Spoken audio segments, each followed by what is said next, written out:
உங்கள் அனைவரையும் வரவேற்கிறோம். எங்கள் நிறுவனத்தின் பெயர் By-J.P இன்ஜினியரிங் பணிகள் அல்லது பிராண்ட் பெயர் By-J.P கொதிகலன். இது சிகார் சாலையில் விஸ்வகர்மா தொழில்துறை பகுதி, சாலை எண் 7, ஜெய்ப்பூர், ராஜஸ்தான் இல் அமைந்துள்ளது.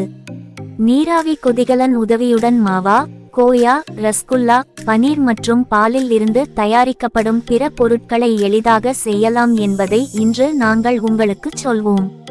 ஒரே நேரத்தில் ஒரு 60 லிட்டர் பாலை சூடாக்கக்கூடிய எங்கள் கையேடு கெட்டிலை பாருங்கள்.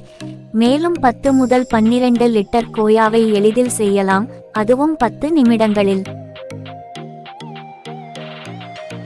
நீராவி கொதிகலனை பார்ப்போம். இது ஒரு முறை மட்டுமே தண்ணீரில் நிரப்பப்படுகிறது. மேலும் இது மரத்தால் இயக்கப்படுகிறது. அதை இயக்க மின்சாரம் தேவையில்லை.